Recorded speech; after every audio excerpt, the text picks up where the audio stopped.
मनोज जरांगे पाटील यांनी अंतरवाली सराटी इथं पत्रकार परिषदेत जात पडताळणी समित्यांकडून कुणबी जात वैधता प्रमाणपत्रांचे अर्ज फेटाळले जात असल्याचा आरोप केला। मात्र प्रत्यक्षात चित्र वेगळं असल्याचं दिसतंय।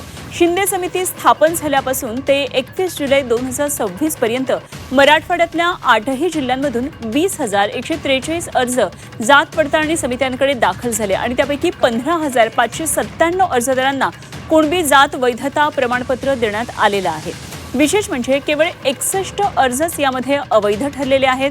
त्याचं प्रमाण हे अवघं 30% आहे, तर 2,528 अर्ज अद्यापही प्रलंबित आहेत आणि सर्वाधिक अर्ज आणि सर्वाधिक वैधता प्रमाणपत्र ही बीड जिल्ह्यामध्ये देण्यात आलेली आहेत। अर्जांची संख्या कमी असली तरी नांदेडमध्ये अवैध अर्जांचं प्रमाण हे तुलनेनं अधिक असल्याचं या आकडेवारीमधून दिसून येते। बहुतांश अर्जदारांना जात वैधता प्रमाणपत्र मिळालेलं आहे आणि फेटाळणीचं प्रमाण हे अत्यल्प असल्याचं समोर येतं आहे।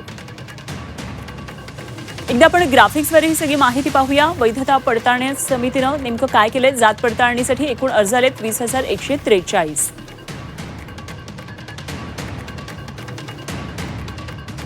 वैध प्रमाणपत्र 15,597 म्हणजेच ही टक्केवारी आहे 77.40। अवैध प्रमाणपत्र झाली आहेत फक्त 61 म्हणजेच त्याचं प्रमाण आहे 0.30%। प्रलंबित अर्ज आहेत 2,528 12.55% हे त्याचं प्रमाण आहे। तर बीड जिल्ह्यामध्ये अर्ज 13,512 आले, त्यातले वैध ठरलेत 11,111, अवैध केवळ 1 ठरलाय, प्रलंबित आहेत 1,206। मराठवाडा कुणबी जात वैधता पडताळणीमधली आकडेवारी आता समोर येते।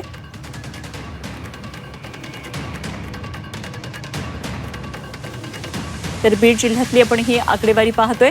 पुढे पाहतोय लातूरमध्ये अर्ज 1,510 आले, त्यातले वैध ठरले 968, अवैध 0 आणि प्रलंबित आहेत 318।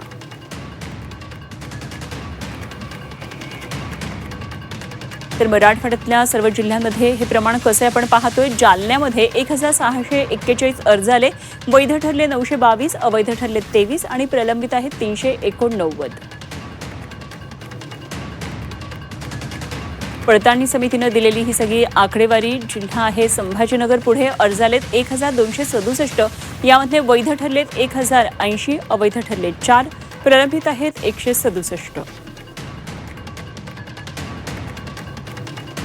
किती प्रमाणपत्र ही वैध ठरली आहेत ते आपल्याला यामधून कळते। धाराशिव जिल्ह्यामध्ये अर्ज आले 1,218 आणि वैध ठरले 774, अवैध ठरलेत 5 आणि प्रलंबित आहेत 186। पुढे हिंगोली जिल्ह्यामध्ये अर्ज 523 आले, वैध ठरले 341, अवैध 0 आणि प्रलंबित आहेत 139।